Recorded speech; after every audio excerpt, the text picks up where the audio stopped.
நண்பர்கள் அனைவருக்கும் வணக்கம். நான் நல்லா இருக்கேன், நீங்கள் நல்லா இருப்பீங்கன்னு நினைக்கிறேன். எப்பயுமே அடுத்தவங்க நல்லா இருக்குன்னு நினைங்க, அதுதான் நம்ம தாரக மந்திரம். என்னோடய சேனலான வாய்ஸ் அண்ட் சாய்ஸை லைக் பண்ணுங்கள், சப்ஸ்கிரைப் பண்ணுங்கள், உங்கள் நண்பர்களுக்கு ஷேர் பண்ணுங்கள். ஓகேங்களா? இன்றைக்கி என்ன பதிவு அப்படின்னா மைண்ட் செட்டை பற்றி. அதாவது மைண்ட் செட் அப்படின்னா எல்லாமே நம்ம மனசை பொறுத்து தான். நம்ம மனசு தான் எல்லாத்துக்கும் காரணம். நமக்கு இது போதும்னா போதும், பத்தலைன்னா பத்தலை. நல்ல வேணா நல்லவன், கெட்ட வேணா கெட்டவன். அதுக்கு ஒரு சின்ன ஒரு கதை சொல்லிடுறேன். 2 நண்பர்கள் ஒரு ரோட்டுக்கு ஆப்போசிட்டில் கடை வைக்கிறாங்க. ஒருத்தர் ஐஸ்கிரீம் கடை வைக்கிறாரு, இன்னொருத்தர் காஃபி ஷாப் வைக்கிறார். இந்த காஃபி ஷாப்பில் பார்த்தீங்க அப்படின்னா விதவிதமான coffee, white coffee, black coffee, ஏலக்காய் காஃபி, இஞ்சி காஃபி, ஏலக்காய் டீ, இஞ்சி டீ தான் போடணுமா, அவர் காஃபியும் போடுவார். அப்போ பார்த்தீங்க அப்படின்னா காலையில் அவர் கடையில் கூட்டம் அள்ளி குவிக்கும். எப்போ பார்த்தாலும் காலையிலலாம் பார்த்தா காஃபி மணக்கு. நம்ம தமிழ்நாட்டில் கும்பகோணம் டிகிரி காஃபின்னு சொல்லுவோம்ல, அந்த மாதிரி இவர் பேர் வாங்கிட்டார். அது டிரைவிங் ஸ்பெஷலிஸ்ட்லாம் இருக்குது. அப்போ காரை கொண்டாந்து நிறுத்திட்டு பெரிய பெரிய பணக்காரங்கள்லாம்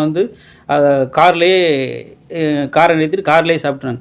ஆம்பளைங்கள்லாம் இறங்கி கடையில் குடிச்சிடுவாங்க. பொம்பளைங்க இறங்கி வர முடியாது, ஏன்னா இறங்கினா மறுபடியும் ஏறுறது கஷ்டம். அதனால் கார்லேயே உட்காந்து அழுங்காமல் குடிச்சிடுவாங்க. அந்த மாதிரி வசதியெல்லாம் இருக்கிறதுனால இவர் கடையில் எப்போ பார்த்தாலும் சரியான கூட்டமாக இருக்குது, நல்ல வியாபாரம். அப்படியே என்ன அப்படின்னா மதியம் 12 மணிக்கு மேலே ஐஸ்கிரீம் கடையில் அள்ளி தெரிக்கும். அவர் பார்த்தா ஐஸ்கிரீமில் என்னென்ன பண்ணணும், ஆட்டின் வைப்பார், அம்பு விடுவார், அதை பண்ணுவார், இதை பண்ணுவார்.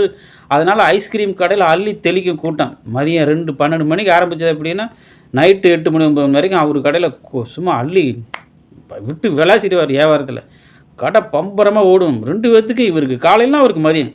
அந்த மாதிரி 2 ஓடிட்டு இருக்கும்போது ஒரு நாள் பார்த்தோன்னா ஒரு நல்ல ரொம்ப ஹாட்டாகவும் ரொம்ப கூல்டாகவும் நார்மலாக போயிட்டுருக்கு. அந்த சமயத்தில் ஐஸ்கிரீம் கடைக்காருக்கு பயங்கர தலைவலி. என்னடா என்ன பண்ணாலும் தலைவலியே நிற்க மாட்டேங்குது. சரி நான் போய் ஒரு காப்பி குடிப்பேன் அப்படின்ட்டு மெதுவாக நடந்து சொல்லிவிட்டு இவர் காப்பி குடிக்க வந்துடுறாரு. காப்பி கடைக்காரருக்கு என்ன அப்படின்னா இந்த காப்பி வாடையை கேட்டு பெரிய ஒரு ஸ்மெல் பண்ணி ஒரு மாதிரி ஆகிப்போச்சு. சில்லுன்னு ஒரு ஐஸ்கிரீம் வாங்கி சாப்பிட்டலாம் அப்படின்ட்டு இப்படி ரெண்டு பேர் இவர் வந்துடுறார். இவர் அங்கே போகிறார், இவர் இங்கே வந்துடுறார். இப்போ இதுலேருந்து என்ன தெரியுதுன்னா ஐஸ்கிரீம் கடைக்காரர் என்ன நினச்சிருப்பார், நம்மளுக்கு தான் பெஸ்ட் அப்படின்ட்டு. காஃபி ஷாப்காரர் என்ன இருப்பார், நம்மளுக்கு தான் பெஸ்ட் அப்படின்ட்டு.